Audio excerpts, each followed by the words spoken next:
Hi everyone, my name is Ashish Agarwal, and I'll be delivering this lecture to you.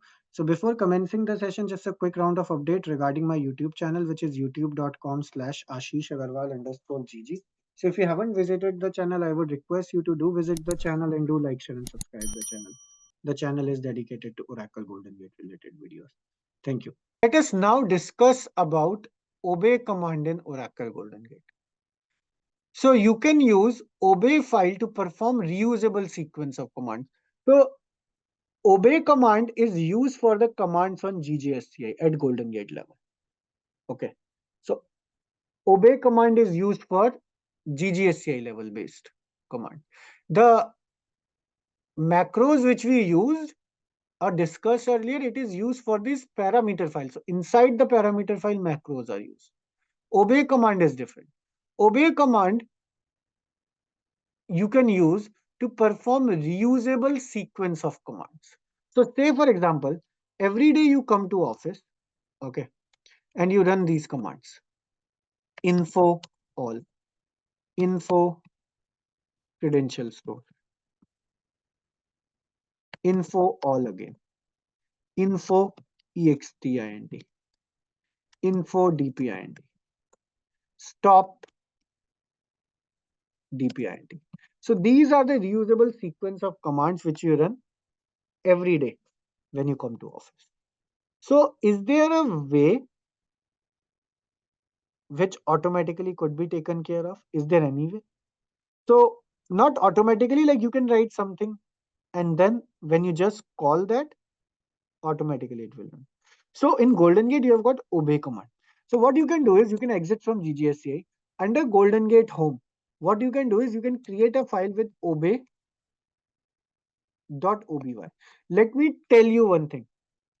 When you are creating a obey file, the name of that obey file can be anything. You can name it like XYZ, and the extension of that file again can be anything XYZ. Okay. So do vi obey.oby. So what you want to do when you log in, you do info all, then you do info credential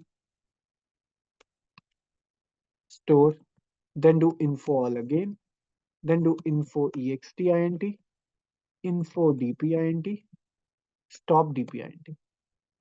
Once you are done, save it and close it. The I is missed in the OB command. I first command. Okay. So you have created a obey.oby file. Now what you do is you go to GGSCI. Now run obey.oby.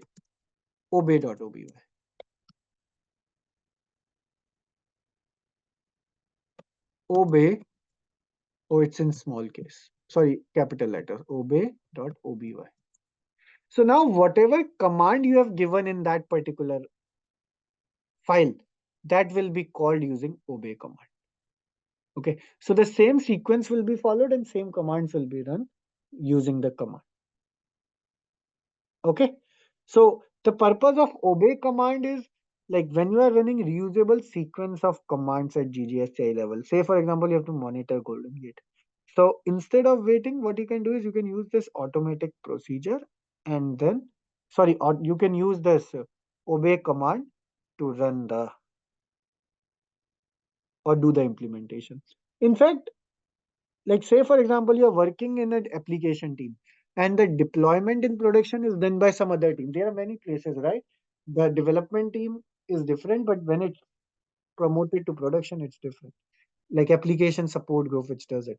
So say for example, they don't know about Golden Gate anything. They don't know anything about Golden Gate. But if they want to do deployment using Golden Gate, they can use this obey command.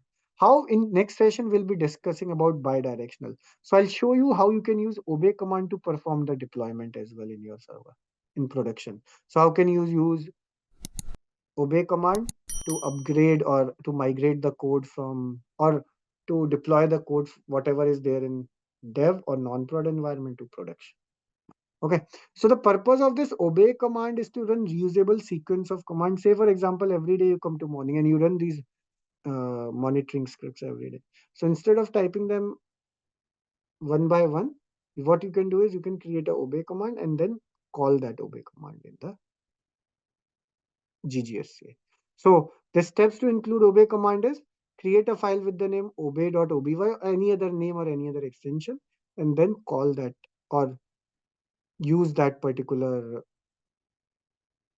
parameter. So use that particular file using obey command at GGSCI level.